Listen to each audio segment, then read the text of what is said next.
जय श्री कृष्ण दोस्तों, B S Ram family में आपका स्वागत है। दोस्तों, श्रावणी पूर्णिमा का बहुत अधिक महत्व माना जाता है। सर्वार्थ सिद्ध योग है।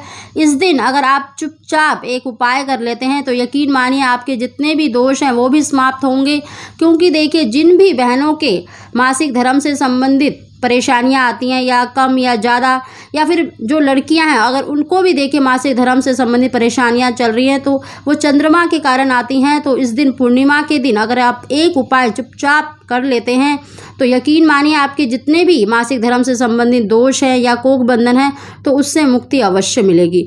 दोस्तों, इस दिन आपको देखिए बिजी होंगे, लेकिन फिर भी अगर आप सुबह सुबह, चाहे अगर आप मायके में हैं तब भी, अगर आप ससुराल में हैं तब भी सुबह सुबह इस उपाय को कर लेते हैं तो निश्चित ही आपकी जो मनोकामना है वो अवश्य पूरी होगी। दोस्तों, उसकी जानकारी देने से पहले अगर अभी तक आपने B S Ram family channel को सब्सक्राइब नहीं किया तो सब्सक्राइब अवश्य ही कर लें। बगल में बेल आइकन को भी दबा दें जिससे मेरी आने वाली सभी वीडियो का नोटिफिकेशन सबसे पहले आप तक पहुंच सके।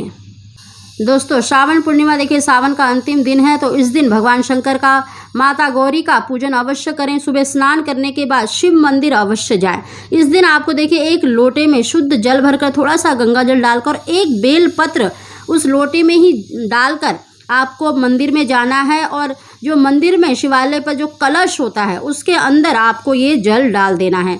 दोस्तों, इस तरह से आपको ये उपाय करना है और इस दिन माता गौरी का पूजन अवश्य करना है। उनको एक मीठे पान का भोग अवश्य लगाएं।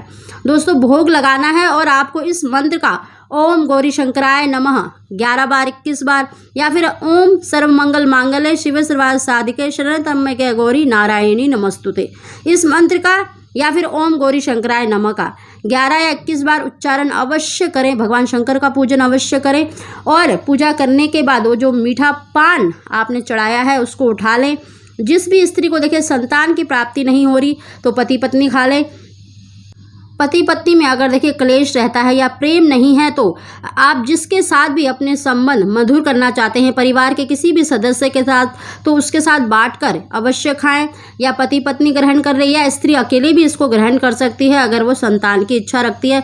कुंवारी कन्या भी इस उपाय को कर सकती है। अगर वो विवाह के लिए अगर करना चाहती है तो वो माता गौरी को इस मंत्र का उच्चारण करके मीठे पान का भोग लगाए और स्वयं ग्रहण कर ले। शीघ्र ही विवाह के योग बनेंगे। दोस्तों, इस तरह से माता गौरी का पूजन करें और घर में देखिए जिसके साथ भी अगर आपका क्लेश रहता है तो घर के पूरे परिवार सदस्यों के साथ आप इस पान का ग्रहण करें, बांट कर खाएं तो शीघ्र ही आपके सभी सदस्यों में प्रेम अवश्य बढ़ेगा। साथ ही दोस्तों देखिए इस दिन रक्षाबंधन है और रक्षाबंधन का बहुत अधिक महत्व माना जाता है। हाँ, देखिए जिन भी बहनों के देखिए कोई भाई नहीं है या जिनके भाई हैं तब भी अगर वो इस उपाय को करते हैं तो यकीन मानिए आपके जीवन की जितनी भी परेशानी हैं उनका अंत अवश्य होगा। दोस्तों, रक्षाबंधन का बहुत अधिक महत्व माना जाता है। बहनें अपने भाई की लंबी उम्र के लिए ये रक्षा सूत्र बांधती हैं और रक्षा सूत्र देखिए पहले के समय में जो कच्चा सूत होता था यानी रक्षा सूत्र वो बांधा जाता था, लेकिन आजकल राखियाँ बांधी जाती हैं। तो आप जिस भी देवी देवता को मानते हैं, चाहे वो कृष्ण जी को मानते हो, चाहे गणेश जी को मानते हो, या श्री हरि भगवान को मानते हो, या शंकर जी, जिस पर भी आपकी आस्था है, उनको देखिए सबसे पहले तिलक करके अक्षत लगाकर उनको राखी अवश्य बांधे। अगर आपके पास राखी नहीं है तो जो रक्षा सूत्र होता है यानी जो कलावा होता है वो आपको अवश्य उनको बांधनी चाहिए और किसी न किसी मीठी वस्तु का भोग अवश्य लगाएं। दोस्तों, इस तरह से आप जिस भी देवी देवता को मानते हैं उसको रक्षा सूत्र बांधते हैं यानी राखी बांधते हैं तो यकीन मानिए आपके जीवन के जितने भी कष्ट हैं तो वो अवश्य समाप्त हो जाएंगे। चाहे आप किसी को भी मानते हो, चाहे गणेश जी को मानते हो या फिर कृष्ण जी को मानते हो, लट्टू गोपाल जी को, अपने घर में भी इस उपाय को कर सकते हैं। और जो मैंने जल चढ़ाने के लिए बोला है कलश पर, वो आपको देखिए शिव मंदिर में जाकर ही करना है। माता गौरा को आपको मीठा पान अवश्य चढ़ाना है। दोस्तों, इस तरह से ये उपाय करें। साथ ही देखिए पूर्णिमा है तो रात्रि के समय देखिए आप कहीं पर भी हो, क्योंकि चांद तो एक ही समय पर निकलता है सब जगह, तो आपको एक लोटे में थोड़ा सा कच्चा दूध लेकर, थोड़ा सा मीठा डालकर और थोड़े से अक्षत यानी बिना टूटे फूटे चावल डालकर आपको चंद्रमा को अर्घ्य देना है।